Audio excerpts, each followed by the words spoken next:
Hello, everybody. Welcome to the Buckeye Weekly Podcast. I'm Tony Gerdeman, here as always with Tom or Tom. How's it going? Thought the power pause was going to be longer than that. No. I don't really care how you're doing. That's why I didn't really pause that long. Okay, well, then I won't bother answering. Tony, how are you? I'm fantastic. Thank you for asking. It is, as everybody knows, Grambling Week, Grambling State Week. And we just got done talking with, I'm not going to be able to get everybody, Ryan Day, Tim Walton, Will Kazmarek, Phillip Daniels, CJ Donaldson, Arvell Reese, is that it? McClain. And Jalen McClain. And not a lot of Grambling State talk, which... Surprisingly. So, although Tim Walton was asked about the quarterback, he can run around, he can make some throws, he can make you pay, and so there's that, Tom. There's your Grambling State talk. Well, there was also, Ryan Day was asked about just playing in HBCUs. Yes, that's where I wanted to start. Yes, okay. So, hey, Look at us producing a show together. How about that? Next topic. And this is one of these acronyms that we don't use a lot on these shows because Ohio State does not play a lot of HBCUs. HBC, historically black college and university, predominantly in the South. Central State in Ohio is a HBCU, so it's not an exclusively Southern thing. But the long story short is way back when folks in the South didn't want to go to college with people who didn't look like them, they created separate colleges. And so a lot of those are in the SWAC and the MEAC, so it's Grambling State and Southern and Prairie View and Tennessee State, for example, where FAMU, who Ohio State played back in 2013, Tennessee State, where Eddie George coached previous years. But Ryan Day was asked about playing in HBC. This is only the second time in history that Ohio State has done that played FAMU, Florida A&M back in 2013. That was a game that, these are schools that are less known for athletics and more known for like absolutely mind-blowing, otherworldly marching bands. And in 2013, they scheduled Florida A&M to have the otherworldly Rattler marching band coming up here, and then they had a scandal and they didn't get caught. So Saturday, Grambling will be here with its marching band, which is going to be super cool for all the band people. But Ryan Day was also asked about, the impact of playing in HBC and like what that meant. And he said he had Larry Johnson talk to the team about it. Right. And growing up, we knew about Eddie Robinson, who was the former long-time head coach at Grambling State, winningest college football coach in, I think, all of Division 1A for a while. He had Larry Johnson talk about Grambling State and Eddie Robinson. He said watching Eddie Robinson at a speaking engagement once was like that convinced him he wanted to become a coach. And so that's just one guy who has that story. And so Eddie Robinson, think of the people that he has influenced and touched all over time and space. And Larry Johnson is one of those guys. And think of all of the people that Larry Johnson has influenced. And just because you may not have worked under somebody, you may not be part of their coaching tree, like the influence that has been passed down from Eddie Robinson, on to today is important. And the fact that Ryan and Larry Johnson talked about it before practice, like, hey, why don't you talk to the team, and giving that history lesson of what Grambling State has been and what Eddie Robinson has been and what the program has meant to college football, similar to like James Laurinaitis going through the history of linebackers with his linebackers. There's a lot of history going on here, and I like it. Yeah, for sure. Definitely. And Eddie Robinson is one of those guys, like you look at his record and it's like, those numbers can't possibly be right. Like he has like Connie Mack's tenure as a baseball manager. That's Eddie Robinson's tenure as Grambling's head coach. And Ohio State in 1997, they played Wyoming in the season opener, and that was the Eddie Robinson Classic. And it might have been right after Eddie Robinson passed, maybe, or right after he retired, where they had this special game named in his honor. Grambling also is part of, they have a fantastic rivalry with Southern, which they play that game down in the Superdome on Thanksgiving weekend. And it is like an enormous spectacle. Yeah, there's a football game, but also the bands, the fans, it is like an incredible spectacle. That is on my list of, I would like to see that at some point because it looks incredible on TV. And that was one of those things that like, in the 90s, I remember watching that because it was like they would televise that game on NBC on Thanksgiving weekend because it was that big of a deal. Yeah, and one other thing, Ryan Day said the game wouldn't be what it is without Eddie Robinson, and we just talked a little bit about why. And more than just the coaches here, certainly appreciate that contribution over the years, and also just try to pass on that history lesson as well. So that's the sort of off-field stuff, the band stuff, the on-field stuff. This is a game where Ohio State's going to be. There were more questions, I think, about Tavian St. Clair and how much he might play and what he might do this weekend than there were about Julian Sayin, and that kind of tells you where the mindset probably is in terms of the on-field this weekend. Yeah, and for the Tavian St. Clair update, he's been working on scout team, but has been taking some third team reps as well. So it's when the scout team quarterback gets in there, it's hard for them to like necessarily throw the ball because they're more like just handing off at this point. So I'm going to have to temper my bold predictions a little bit. Same. So, the same reaction, yes. So that's the only reason I came here today, to figure out my bold predictions that we'll be recording later on for Thursday's show. But we're going to see a bunch of people that we didn't get to see on Saturday against Texas. And so again, bring your scorecard. One of the questions right there was asked about, hey, has it been good to hear all of this buzz about your defense? And he's like, well, if you're not going to listen to people when things are going badly, why on earth would you listen to them when they're going well? So like if there's buzz, that's great. But I'm expecting, Tom, for this week, a very vanilla look. No reason to throw anything new. Right. I think they do need to save a little bit for Ohio.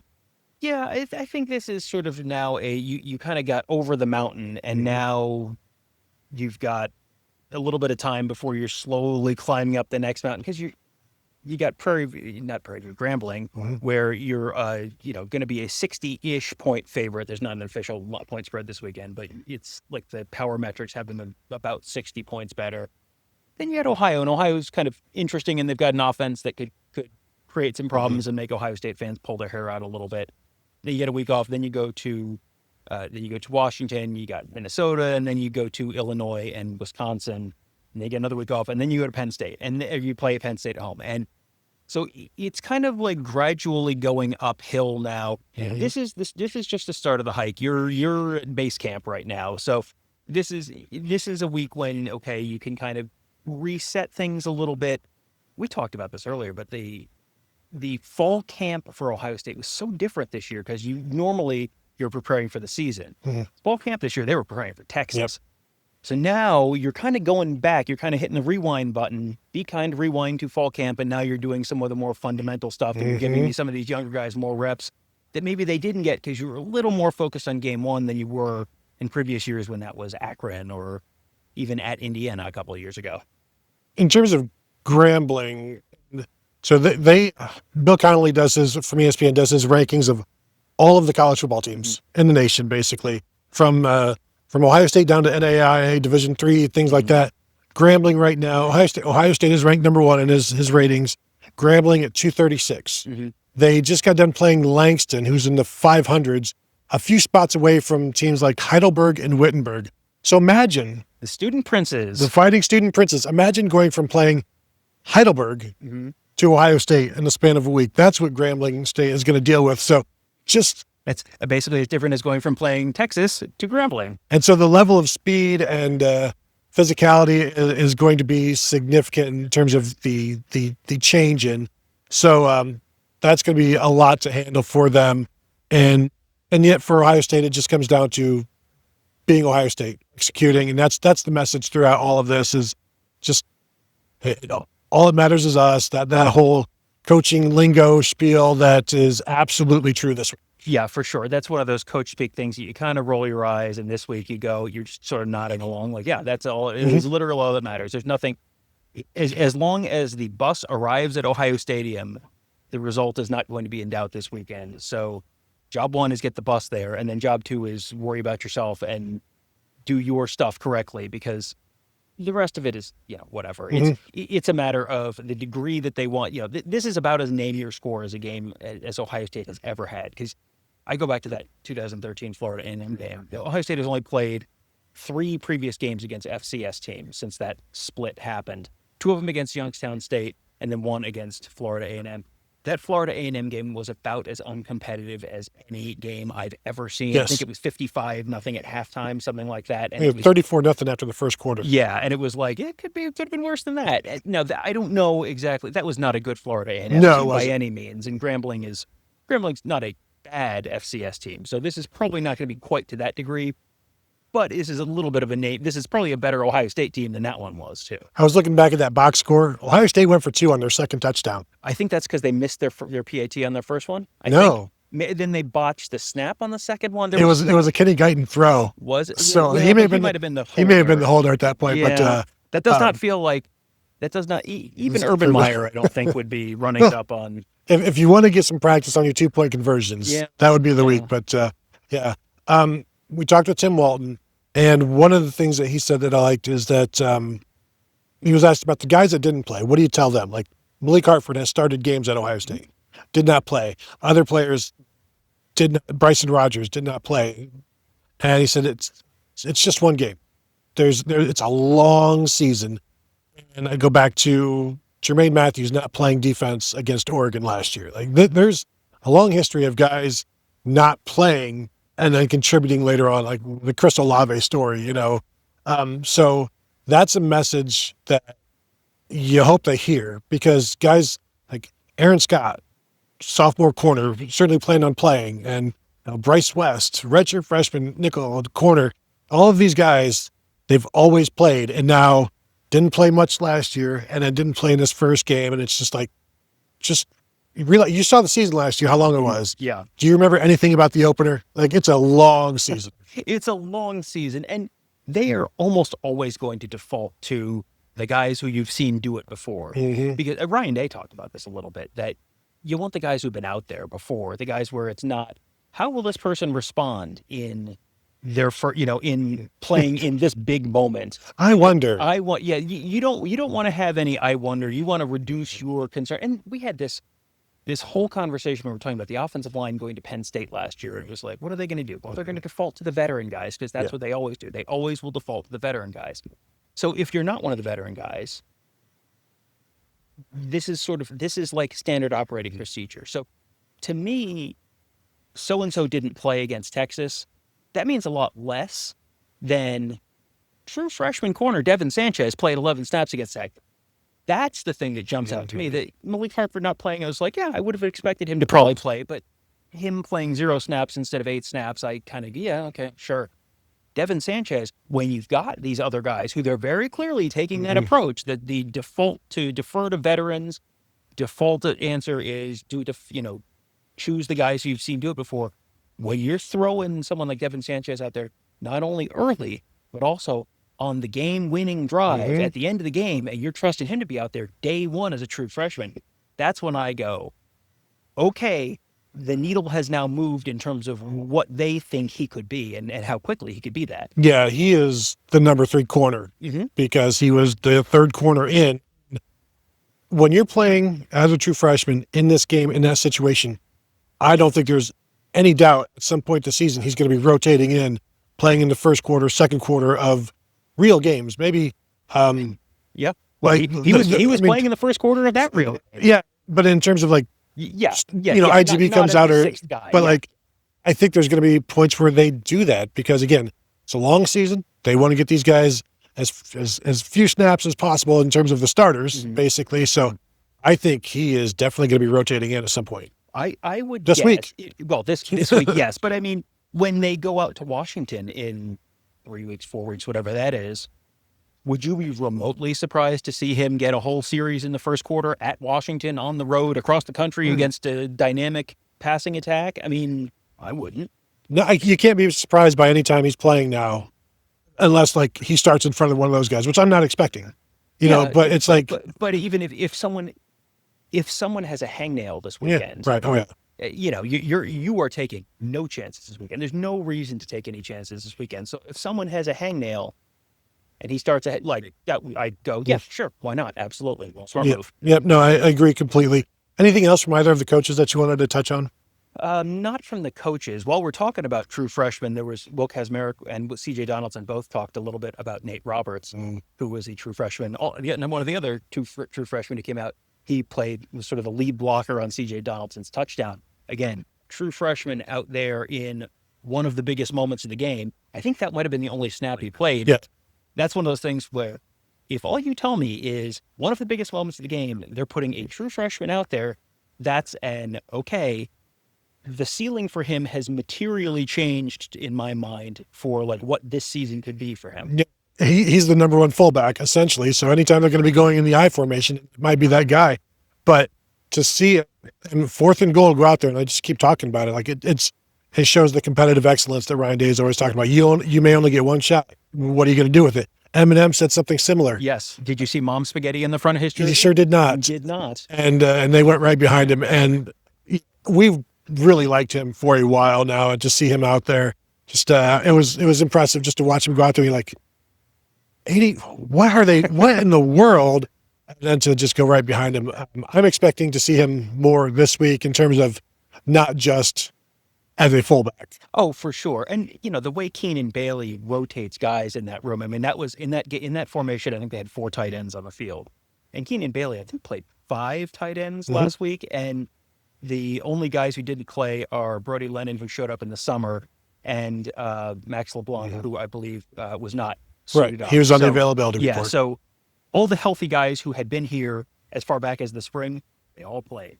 And so, yeah, this weekend for sure, I would expect a healthy rotation. And you're probably going to see 5 tight ends playing 10 to 15 snaps each. I mean, you're probably going to see a bunch of these guys. So I think that Devin Sanchez, yes.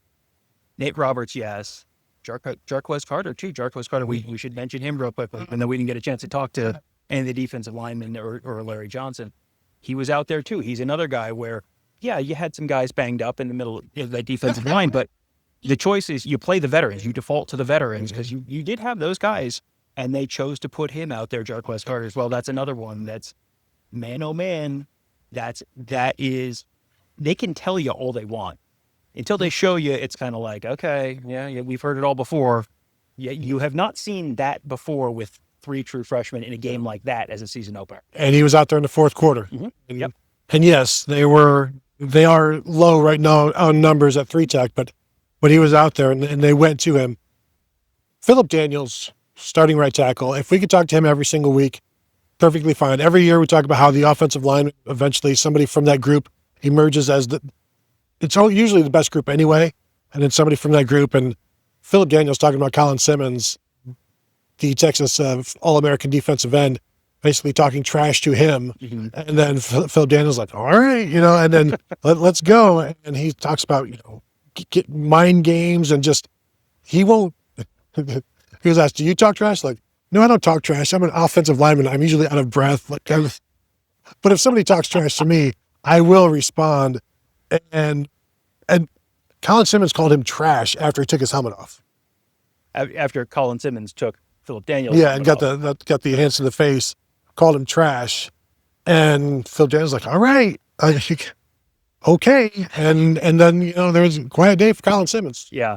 Yeah, you did not hear his name a lot on the old TV broadcast. But yeah, Daniels is a really interesting guy because he was at Minnesota last year and was a redshirt freshman up there and started 4 games, but was not by any means. And you looked at him and how he played at Minnesota last year and thought, well, okay, he'll come down. It'll be a little bit of a project. We'll see him next year. And then he just kind of won the job. And you asked him about who he called when he won the job, and his answer was fantastic. Yeah, his answer was, I knew I was a starter ever since I got here.